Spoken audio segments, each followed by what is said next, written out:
Hey, what is going on, peoples? I be Hip Gregory. Today's topic is this silliness, nonsense going on with this Angel Reese, Caitlin Clark thing. As you know, Angel Reese in her celebration, winning the NCAA championship, she did a little taunting, a little trash talking.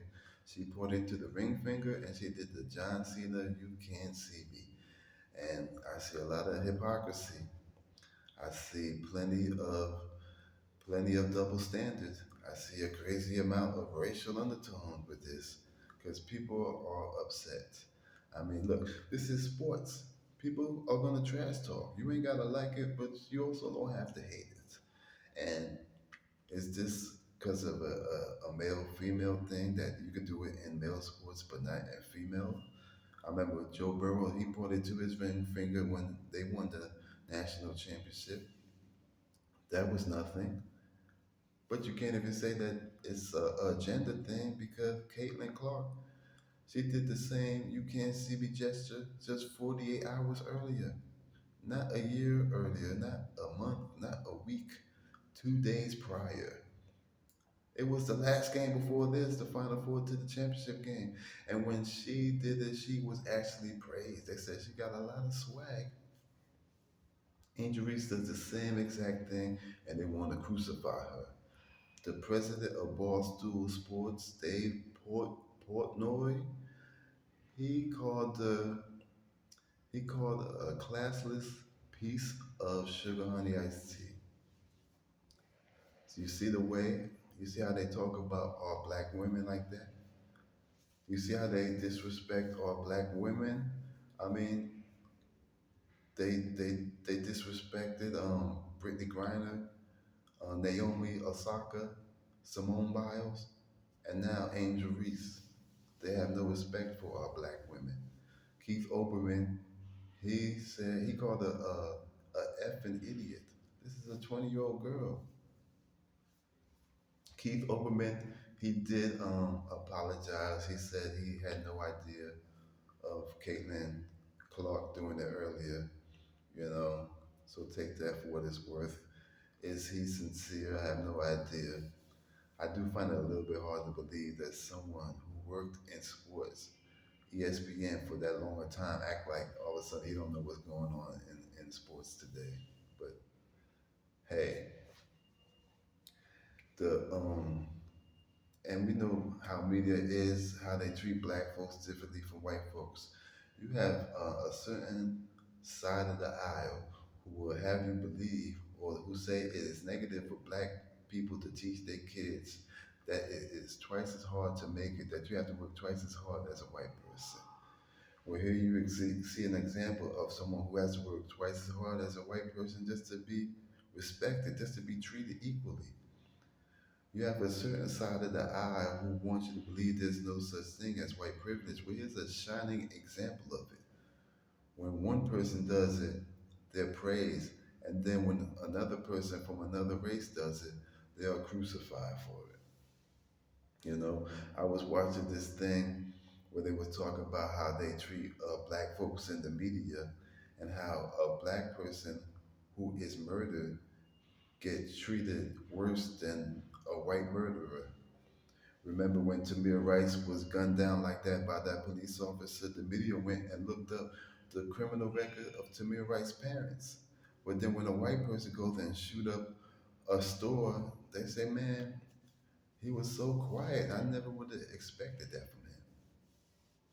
Look how people talk about George Floyd, and we know he's far from perfect. He did some messed up stuff, but listen to some folks, he deserved what he got. That's what they're trying to tell you. And they will have you believe or didn't want you to believe what you saw with your own eyes. They tell you that didn't happen. But yet I see more compassion for Jeffrey Dahmer who ate people, mostly black folks. Did you see in Alabama, right? This guy, um, Phelps was his last name, Wesley Phelps, 28-year-old, criminal history, addicted to drugs, assaulting a minor, burglary, where he steals a car. He leads the police on a high-speed chase, gets in a car crash. His girlfriend, sitting in the passenger seat, dies in the fire. He gets sentenced to 3 years. Now, Lakeith Smith, who is 15 years old at the time, him and his friends go in an empty house. The police show up. They run. The police officer shoots his best friend, Adante Washington, 3 times in the back, killing him. And they charge Lakeith Smith with the murder, and they sentence him to 65 years. These sentencing happened on the same day in the same court by the same judge. The judge's name was Sybil Reynolds. I mean, this racism is killing me. The sentence, this was in 2019. The sentence was dropped from 65 to 55, and then like a couple years later, from 55 to 30. Like that's just or something. He's still in he's still in prison to this day. And with all this nonsense going on, people are not even talking about how great this game was in the ratings. It got a 12.5 rating at one point. It beat the NBA on ESPN. This is a great victory for women's college basketball. And we're not even talking about that. We're talking about nonsense. You know, why y'all come trying to save this white girl? She don't need y'all to save. She all right. She'll be okay. Y'all want to protect your precious flower. She's a baller. She's nice. She got handle. She could shoot, and she's a trash talker. She she did the John Cena thing. She waved off the girl at the 3-point line like I'm not even gonna go and cover you. She told South Carolina, y'all down, shut up, y'all down by 15 points. And I have no problem with saying that stuff. But I also don't have a problem with Angel Reese because I'm not a hypocrite. Did you see Jill Biden wants both LSU and Iowa to go to the White House? Now the second place team get to go to the White House too. I think there's some political strategy in that as well because Iowa is one of the first states in the primaries. So she's trying to kiss up to Iowa. Angel Reese, she tweeted a joke, and I agree.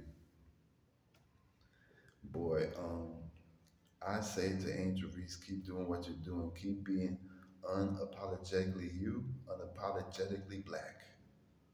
Cause we free out here, and we go be free. We go act like we free. It's cool when you do it, but the problem when I do it, fuck 'em. I think that's how the line go. Peace, y'all. Later.